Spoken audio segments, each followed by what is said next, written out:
வணக்கம். இன்றைய முக்கிய செய்திகள். புதுச்சேரி நயினார் மண்டபம் அருள்மிகு நாகமுத்து மாரியம்மன் கோவிலில் ஆடி மாதத்தை முன்னிட்டு நடைபெற்று வரும் செடல் திருவிழாவின் 9வது நாள் நிகழ்ச்சிகள் நேற்று கோலாகலமாக நடைபெற்றன. இதில் ஏராளமான பக்தர்கள் கலந்து கொண்டு பல்வேறு வகையான நேர்த்தி கடன்களை செலுத்தினர். திருவிழாவை ஒட்டி பக்தர்கள் காவடி எடுத்து வந்ததுடன் அலகு குத்தி கார், பேருந்து, மினி லாரி, ஜேசிபி உள்ளிட்ட வாகனங்களை இழுத்து தங்களது வேண்டுதலை நிறைவேற்றினர். தொடர்ந்து அம்மன் தேரோட்டம் முக்கிய வீதிகள் வழியாக நடைபெற்றது. திருவிழாவின் சிறப்பம்சமாக தமிழ்நாடு முதலமைச்சர் விஜய் உருவப்படம் இடம்பெற்ற பேனருடன் ஜேசிபி இழுத்து வந்ததும் யமஹா RX 100 மோட்டார் சைக்கிளில் நாகமுத்து மாரியம்மன் வீதி உலா வருவது போன்ற அலங்காரம் செய்யப்பட்டிருந்ததும் பக்தர்கள் மற்றும் பொதுமக்களின் கவனத்தை வெகுவாக ஈர்த்தது. முருங்கப்பாக்கம் திரௌபதியம்மன் கோவில் வரை சென்று மீண்டும் கோவிலை வந்தடைந்த தேரோட்டத்தில் திரளான பக்தர்கள் பங்கேற்று சுவாமி தரிசனம் செய்தனர். விழாவிற்கான அனைத்து ஏற்பாடுகளை ஆலய நிர்வாகிகள் மற்றும் அறங்காவலர் குழுவினர் செய்திருந்தனர்.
புதுவை லட்சிய ஜனநாயக கட்சியின் தலைவரும் காமராஜ் நகர் தொகுதியின் சட்டமன்ற உறுப்பினருமான ஜோஸ் சார்லஸ் மார்டின் அவர்களின் அறிவுறுத்தலின்படி காமராஜ் நகர் தொகுதியில் உள்ள ரெயின்போ நகர் 4வது தெருவில் இலவச சட்ட உதவி முகாம் நடைபெற்றது. இந்நிகழ்ச்சியில் சிறப்பு விருந்தினராக முன்னாள் MLA ரிச்சர்ட் ஜான்குமார், மாநில பொதுச் செயலாளர் வழக்கறிஞர் பிரபாகரன், வழக்கறிஞர் அணி தலைவர் வழக்கறிஞர் ராஜபிரகாஷ் ஆகியோர் தலைமையிலும் லட்சிய ஜனநாயக கட்சி செயலாளர் ரவி ராஜாராம், அனிதா, தொகுதி தலைவர் கோகுலகண்ணன், வார்டு தலைவர் NR சுரேஷ், மூத்த ஆலோசகர் ஜெய்சங்கர் ஆகியோர் முன்னிலையிலும் இந்நிகழ்ச்சி நடைபெற்றது. இந்நிகழ்ச்சியில் ஏராளமான முதியோர், பெண்கள் மற்றும் பொதுமக்கள் பலர் பகுதியிலிருந்து கலந்து கொண்டும் சட்டம் சார்ந்த ஆலோசனை பெற்றனர். இந்நிகழ்ச்சியில் LJK வழக்கறிஞர் அணி கோவிந்தராஜ், திருநாவுக்கரசு, இந்திரஜித், சுப்பிரமணியன், விஜயலட்சுமி, பிரமிளா, உதயசூரிய ஆகியோர் கலந்து கொண்டு மக்களுக்கு ஆலோசனை வழங்கினர். இந்த இடத்துல இந்த மாதிரியான ஒரு முகாம் நடக்கிறத வச்சுக்கிட்டு இன்றைக்கி எல்லாரும் வந்திருக்கிறீங்க. அது எல்லாருமே பார்க்கும்போது நம்ம பண்ணுற ஒரு சேவை எவ்வளோ முக்கியமாக மக்களுக்கு இங்கே தேவைப்படுது அப்படின்றது தான் இந்த இடத்துல தெரிஞ்சுக்கிற மாதிரி இருக்குது. அதுவும் முக்கியமாக பார்த்தீங்கன்னாக்கா நம்ம காமராஜ் தொகுதியில் சட்ட ஆலோசனை அது சம்மந்தமாக மக்களுக்கு எந்த குறையாக இருந்தாலும் சரி அதை அவங்களுக்கு கேட்டு நம்மளால் முடிஞ்ச அளவுக்கு அதை இலவசமாக முடிச்சு கொடுக்கணும், உதவி பண்ணணும், என்னென்னலாம் நம்மளால் பண்ண முடியும் அப்படின்ற மாதிரியான ஒரு விஷயத்தில் இன்றைக்கி இந்த ஒரு புதிய முயற்சியாக நம்மளுடைய லட்சிய ஜனநாயக கட்சியின் தலைவர் மற்றும் காமராஜ் தொகுதியுடைய சட்டமன்ற உறுப்பினர் திரு ஜோஸ் சார்லஸ் மார்டின் அவர்கள் இந்த ஒரு முடிவு எடுத்துன்னு வந்திருக்கிறாரு. ரொம்ப நல்ல விஷயம். பல விஷயங்கள் அவர் செஞ்சுட்டு இருக்கிறார். கிட்டத்தட்ட பார்த்திங்கன்னா கடந்த ஒரு 1.5 வருடமாக மக்களுக்கு சாப்பாடுன்ற ஒரு குறை இருக்கக்கூடாதுன்றதுக்காக உணவு திட்டத்தை அன்னதானம் திட்டத்தை அவர் தொடங்கியிருக்கிறாரு. அதை மிக சிறப்பாக ஒரு 1.5 வருஷமாக என்னுடைய தந்தை திரு ஜான்குமார் முதலியார்பேட்டையுடைய சட்டமன்ற அவருடைய தலைமையில் நடந்து கொண்டு இருக்கு. அதே போல் பார்த்தீங்கன்னாக்கா கந்தான முகாம், இரத்த தான முகாம், இந்த மாதிரி நிறைய முகாம் இதெல்லாம் நடத்திட்டு இருக்கிறோம். நடத்துறது பார்த்தீங்கன்னாக்கா எல்லா தொகுதியிலுமே எல்லா சட்டமன்ற உறுப்பினரும் பார்த்தீங்கன்னா இந்த கந்தானம், இரத்த தானம், இந்த மாதிரி மெடிக்கல் செக்கப் இதெல்லாம் எல்லாருமே பண்ணுறாங்க. கூட இல்லை நம்மளும் இன்னும் நிறைய செய்யணும் மக்களுக்காக அப்படின்றதுக்காக புதுசாக சட்ட ஆலோசனை அப்படின்னு சொல்லிட்டு யாரெல்லாம் மக்கள் கோர்ட்டில் அவங்களால அட்வொகேட்டுக்கிட்ட போய் பண்ண முடியல, பார்க்க முடியல அப்படின்றதுக்காக ஒரு தனியாக இங்கே பார்த்தீங்கன்னாக்கா கிட்டத்தட்ட ஒரு 10 பேர் கொண்ட ஒரு குழுவாக இங்கே சட்ட ஆலோசனைக்காக இங்கே அட்வொகேட்ஸ்லாம் இருக்கிறாங்க. மகளிர்லேயும் இருக்கிறாங்க, ப்ளஸ் ஆண்கள்லையும் இருக்கிறாங்க. கிட்டத்தட்ட இவங்கெல்லாம் வந்து அவங்களுடைய உழைப்பு கோர்ட்டில் வந்து அவங்க போடுறதை தாண்டி இங்கே நம்ம கட்சிக்காக வந்து நம்மளுடைய மக்களுக்காகவும் நம்மளோட தொகுதிக்காகவும் வந்து இங்கே உழைத்து கொண்டு இருக்கிறாங்க. அவங்களுக்கு இந்த இடத்துல கட்டாயமாக வந்து நம்ம நன்றியை செலுத்தி ஆகணும். முதலியார்பேட்டையில் அர்ஜுன சுப்பராயன் நாயக்கர் அரசு உயர்நிலைப் பள்ளியில் 2025-26 ஆண்டுக்கான மாணவர்களுக்கான இலவச மழைக்கோட் மற்றும் 2026-27 ஆண்டுக்கான சீருடைகள் வழங்கும் விழா சிறப்பாக நடைபெற்றது. விழாவிற்கு பள்ளியின் தலைமை ஆசிரியை கோமதி அவர்கள் தலைமை தாங்கினர். விழாவில் சிறப்பு அழைப்பாளராக தொகுதியின் சட்டமன்ற உறுப்பினர் ஜான்குமார் அவர்கள் கலந்து கொண்டு மாணவர்களுக்கு மழைக்கோட் மற்றும் சீருடை வழங்கி மாணவர்களை வாழ்த்தி பேசினர். முன்னதாக பள்ளிக்கு வருகை புரிந்து முதலியார்பேட்டை தொகுதி சட்டமன்ற உறுப்பினர் ஜான்குமார் எம்எல்ஏ அவர்களுக்கு பள்ளி முதல்வர் கோமதி மற்றும் முன்னாள் ஆசிரியர் ஐயனாரப்பன் ஆகியோர் சால்வை அணிவித்து பூங்கொத்து கொடுத்து வாழ்த்தினர். விழாவில் வழக்கறிஞர் செந்தில்குமார் மற்றும் தொகுதி நிர்வாகி குமார் உட்பட பலர் கலந்து கொண்டார்கள். மேலும் ஆசிரியை ஷீலா வரவேற்றார். இறுதியாக பள்ளியின் பொறுப்பு ஆசிரியை அனந்தலட்சுமி நன்றி கூறினார். விழா சிறப்பாக நடைபெற்றது. புதுவை காமராஜ் நகர் தொகுதி வெங்கடா நகரில் வாய்க்கால் அடைத்துக் கொண்டு தண்ணீர் சாலையில் செல்வதாக வெங்கடா நகர் அசோசியேஷன் சார்பில் வார்டு தலைவர் சரவணனிடம் புகார் தெரிவிக்கப்பட்டது. உடனடியாக அவர் லட்சிய ஜனநாயக கட்சியின் தலைவரும் காமராஜ் நகர் தொகுதி சட்டமன்ற உறுப்பினருமான ஜோஸ் சார்லஸ் மார்டின் அவர்களின் அறிவுறுத்தலின்படி சம்பந்தப்பட்ட அதிகாரிகளுக்கு தெரிவிக்கப்பட்டு ஆட்கள் வரவழைக்கப்பட்டு இன்று வெங்கட நகர் முழுவதும் எல் ட்ரெயின் மற்றும் யூ ட்ரெயின் சுத்தம் செய்யப்பட்டது. புகார் தெரிவித்த மறுநாளே நடவடிக்கை எடுத்ததற்காக வெங்கட நகர் அசோசியேஷன் சார்பில் லட்சிய ஜனநாயக கட்சியின் தலைவரும் காமராஜ் நகர் தொகுதி சட்டமன்ற உறுப்பினர் ஜோஸ் சார்லஸ் மார்டின் எம்எல்ஏ அவர்களுக்கு மக்கள் நன்றி தெரிவித்தனர். வெங்கடா நகர் நகர்வாசிகள் இங்க இருக்கக்கூடிய தெருக்குல அடிக்கடி தண்ணீர் தேங்கு இந்த பிரச்சனையை வந்து எங்க வார்டு பொறுப்பாளர் திரு சரவணன் அவர்கிட்ட சொன்னோம். அவரும் எம்எல்ஏ ஆஃபீஸ்ல இருந்து வந்து இன்னைக்கு ஒரு மேஜர் டிரைவ் கண்டக்ட் பண்ணாங்க. அதுபடி என்ன பண்ணிருக்காங்கன்னா ஒவ்வொரு தெருவிலையும் இருக்கக்கூடிய அடைப்புகளை இன்னைக்கு சீர் செஞ்சிருக்காங்க. பார்த்தீங்கன்னா இப்போ இந்த செகண்ட் கிராஸ் ஜங்ஷன்ல இந்த கிளீனா ப்ராசஸை பண்ணிருக்காங்க. இது மாதிரி ஒரு 7-8 இடத்துல தண்ணி தேங்கிட்டு இருக்கு. இந்த தண்ணி தேங்குறதுனால நிறைய சுகாதார சீர்கேடுகளும் இருக்குது. அதே சமயத்துல தண்ணி நகராம இருக்கிறதுனால மழை காலத்துல மற்ற நேரத்துல எல்லாம் வந்து தண்ணி தேங்கிறதுனால நிறைய பிரச்சனைகள் வருது. இதுக்காக நாங்க என்ன கேட்டுக்கிட்டோம்னா அடிக்கடி வந்து இந்த சாளரத்தை அப்பப்போ அடைப்பு எடுக்கணும். இன்னொன்னு இதற்கு ஒரு நிரந்தர தீர்வு வேணும் அப்படின்றத கேட்டிருக்கோம். அதுக்கான நடவடிக்கை உடனே எடுக்கிறேன்னு சொல்லியிருக்கிறாங்க. இப்போ அதனுடைய முயற்சியாக ஆரம்பிச்சிருக்காங்க. இது தொடர்ந்து நடக்கணும். இது செஞ்சு கொடுத்ததுக்கு எம்எல்ஏ ஆஃபீஸ் வார்டு பொறுப்பாளர் அனைவருக்கும் எங்களுடைய நன்றியை தெரிவிச்சு. பாண்டிச்சேரி பிரீமியர் லீக் கிரிக்கெட் போட்டியில் மாஹி அணி ஏனாம் அணியை 6 விக்கெட் வித்தியாசத்தில் வீழ்த்தி வெற்றி பெற்றது. மற்றொரு ஆட்டத்தில் வில்லியனூர் அணி ஒயிட் டவுன் அணியை 33 ரன்கள் வித்தியாசத்தில் வீழ்த்தி அபார வெற்றி பெற்றது. பாண்டிச்சேரி பிரீமியர் லீக்கின் 3வது சீசன் கடந்த 7ஆம் தேதி தூத்திப்பட்டு கிராமத்தில் அமைந்துள்ள சீஹம் மைதானத்தில் கோலாகலமாக துவங்கி நடைபெற்று வருகின்றது. அதன் தொடர்ச்சியாக 19வது போட்டியில் ஏனாம் ராயல்ஸ் அணியும் மாஹே ஸ்ட்ரைக்கர்ஸ் அணியும் மோதின. இதில் டாஸ் வென்ற மாஹே அணி முதலில் பந்து வீச்சை தேர்ந்தெடுத்தது. பேட்டிங் துவங்கிய ஏனாம் அணி தொடக்க ஆட்டக்காரராக கேப்டன் ஆதித்யா கார்வல் 14 ரன்னில் வெளியேற மற்றொரு தொடக்க ஆட்டக்காரர் வேதாந்த் பரத்வாஜ் சிறிது அதிரடியாக ஆடினார். இதனால் அந்த அணி பவர் பிளே ஓவரில் 63 ரன்கள் எடுத்து வலுவான நிலையில் இருந்தது.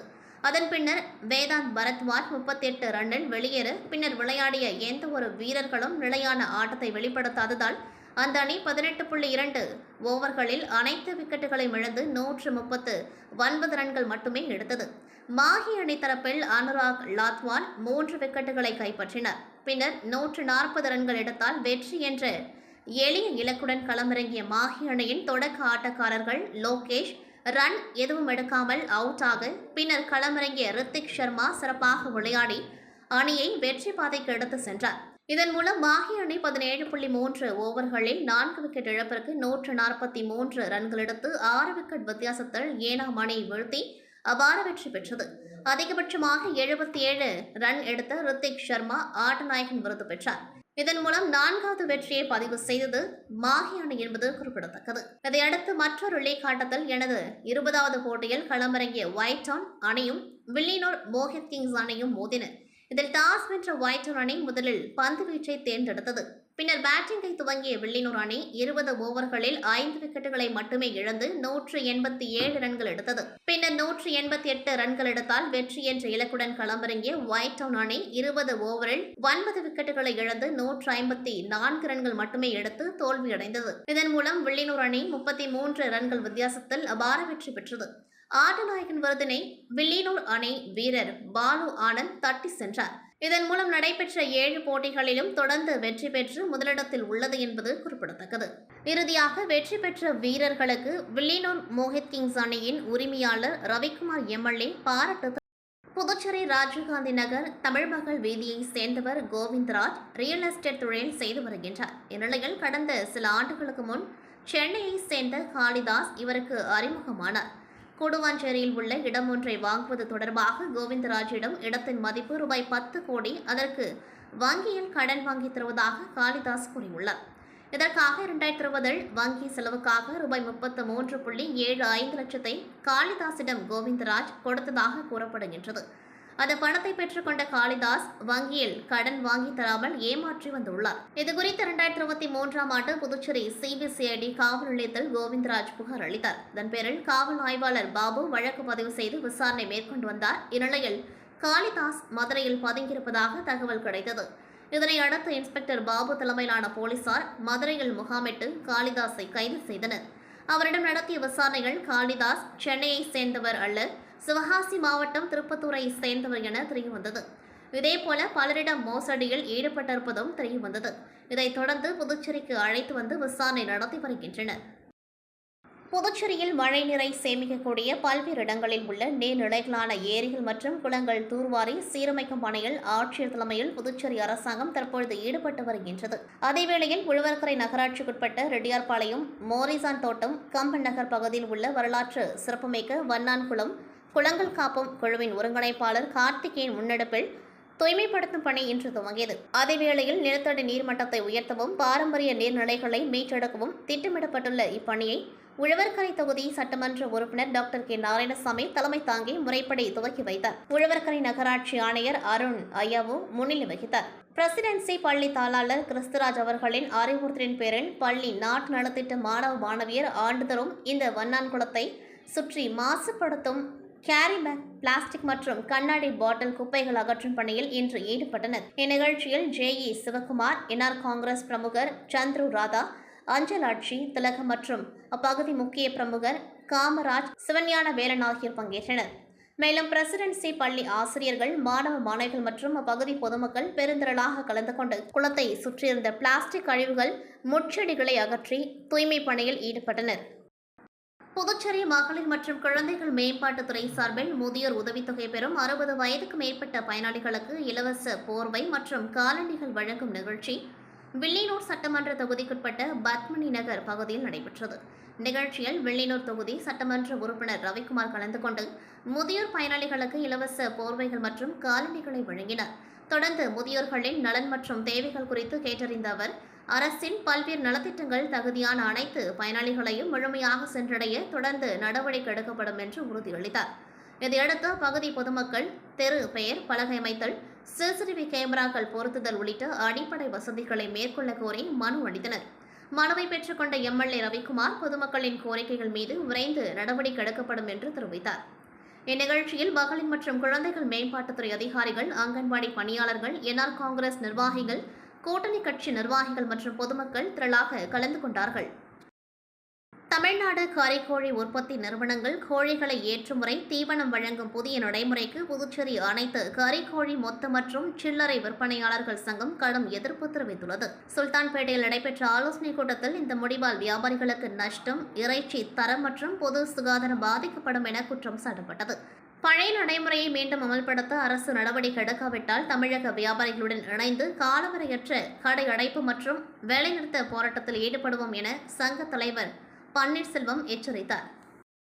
புதுச்சேரி அரசு கால்நடை பராமரிப்பு மற்றும் கால்நடை நலத்துறை சார்பில் 50% மானியத்தில் கறவை பசு வழங்கும் திட்டம் தொடர்பான விவசாயிகள் விழிப்புணர்வு மற்றும் ஆலோசனைக் கூட்டம் மங்களம் சட்டமன்ற தொகுதிக்குட்பட்ட ஆனந்தபுரம் கூட்டுறவு பால் உற்பத்தியாளர்கள் சங்கத்தின் சார்பில் புதுச்சேரி முதல்வர் ரங்கசாமி அறிவுறுத்தலின் ஆலோசனையின் பேரில் நடைபெற்றது. கூட்டத்தில் 50% மானியத்தில் கறவை பசு பெறுவதற்கான தகுதிகள், நடைமுறைகள் மற்றும் திட்டத்தின் பயன்கள் குறித்து விவசாயிகளுக்கு விரிவாக விளக்கம் அளிக்கப்பட்டது. தமிழக பகுதியிலிருந்து 20 கிலோமீட்டர் தொலைவுக்கு அப்பால் உள்ள பகுதிகளிலிருந்து கறவை பசுக்களை வாங்க வேண்டும் என்றும், வாங்கப்பட்ட பசுக்களின் பாலை கூட்டுறவு பால் உற்பத்தியாளர்கள் சங்கத்தில் வழங்கி பால் உற்பத்தியை அதிகரிக்க வேண்டும் என்றும் தெரிவிக்கப்பட்டது. மேலும் ஒரு கறவை பசுவின் மொத்த மதிப்பு ரூபாய் 50,000 எனவும், பசுவை வாங்கிய பிறகு தகுதியான விவசாயிகளின் வங்கிக் கணக்கில் ரூபாய் 25,000 மானியத் தொகை நேரடியாக செலுத்தப்படும் என்றும் அதிகாரிகள் விளக்கினர். ஆலோசனைக் கூட்டத்தில் கலந்து கொண்ட பால் உற்பத்தியாளர்கள் பால் கொள்முதல் விலையை உயர்த்த வேண்டும் என்றும், பணமாக மானியம் வழங்குவதற்கு பதிலாக மானிய விலையில் கால்நடை தீவனம் வழங்க நடவடிக்கை எடுக்க வேண்டும் என்றும் கோரிக்கை விடுத்தனர். இக்கூட்டத்தில் முன்னாள் சேர்மன் பாலமுருகன், கால்நடை பராமரிப்பு மற்றும் கால்நடை நலத்துறையின் இணை இயக்குநர் டாக்டர் குமரவேல், கால்நடை மருத்துவர் டாக்டர் மோகன், பாண்லே துணை மேலாளர் டாக்டர் சரண்யா, பாண்டே கால்நடை மருத்துவ அதிகாரி டாக்டர் விஜயலட்சுமி, வெங்கடேஸ்வரன் உள்ளிட்டோர் கலந்து கொண்டு விவசாயிகளுக்கு சிறப்புரையாற்றினர். இந்நிகழ்ச்சியில் ஆனந்தபுரம் கூட்டுறவு பால் உற்பத்தியாளர்கள் சங்க தலைவர் பாலமுருகன், சங்க இயக்குநர்கள் மற்றும் ஏராளமான பால் உற்பத்தியாளர்கள் கலந்து கொண்டு தங்களது கருத்துக்களையும் கோரிக்கைகளையும் பதிவு செய்தனர். புதுச்சேரி மாநிலம் முதலியார்பேட்டை கொம்யூனுக்குட்பட்ட ஒட்டம்பாளையத்தில் எழுந்தருளிருக்கும் அருள்மிகு ஸ்ரீ ஏழைமுத்து மாரியம்மன் ஆலயத்தின் 35ஆம் ஆண்டு செடல் திருவிழா நடைபெற்றது. இதில் செடல் தரித்தல் நிகழ்ச்சியில் ஏராளமான பக்தர்கள் கலந்து கொண்டு செடல் போட்டு தங்களது வேண்டுதல்களை நிறைவேற்றி நேர்த்திக்கடன் செலுத்தினர். தொடர்ந்து இரவு மின் அலங்காரத்தில் அம்மன் வீதியுலா பக்தர்களின் பக்தி முழக்கத்துடன் சிறப்பாக நடைபெற்றது. இந்நிகழ்ச்சியில் ஊர் முக்கியஸ்தர்கள், ஆலய நிர்வாகிகள், கிராம மக்கள் மற்றும் சுற்றுவட்டார பகுதிகளைச் சேர்ந்த ஏராளமான பக்தர்கள் கலந்து கொண்டு திருவிழாவை சிறப்பித்தனர். அரசூர் ஸ்ரீ புற்று மாரியம்மன் ஆலயத்தில் நடந்த காத்தவராயனுக்கு கும்பம் படைத்தல் விழாவில் எம்எல்ஏக்கள் கார்த்திகேயன், ரவிக்குமார் உட்பட திரளான பக்தர்கள் பங்கேற்று சுவாமி தரிசனம் செய்தனர். புதுச்சேரி மாநிலம் வில்லியனூர் கொம்யூனுக்குட்பட்ட அரசூர் கிராமத்தில் அமைந்துள்ள அருள்மிகு ஸ்ரீ புற்று மாரியம்மன் ஆலயத்தின் 21ஆம் ஆண்டு திருவிழா பக்தி பரவசத்துடன் வெகு சிறப்பாக நடைபெற்று வருகின்றது. விழாவை ஒட்டி கடந்த திங்கட்கிழமை பந்தக்கால் நடுதல் நிகழ்ச்சி நடைபெற்றது. இதனைத் தொடர்ந்து முக்கிய நிகழ்வாக நேற்று மதியம் பார் சாகை வார்த்தல் நிகழ்ச்சியும், இரவு காத்தவராயனுக்கு கும்பம் படைத்தல் நிகழ்ச்சியும் நடைபெற்றது. பின்னர் மின் அலங்காரத்துடன் சுவாமி வீதியுலா நடைபெற்றது. இந்த நிகழ்ச்சியில் சட்டமன்ற உறுப்பினர்கள் கார்த்திகேயன் மற்றும் ரவிக்குமார் கலந்து கொண்டு சுவாமி தரிசனம் செய்தனர். விழாவில் அரசூர், குளத்துமேடு உள்ளிட்ட சுற்றுவட்டார பகுதிகளைச் சேர்ந்த ஏராளமான பக்தர்கள் கலந்து கொண்டு அம்மனை தரிசித்து அருளாசி பெற்றனர். இத்துடன் செய்திகள் நிறைவடைகின்றது. நன்றி, வணக்கம்.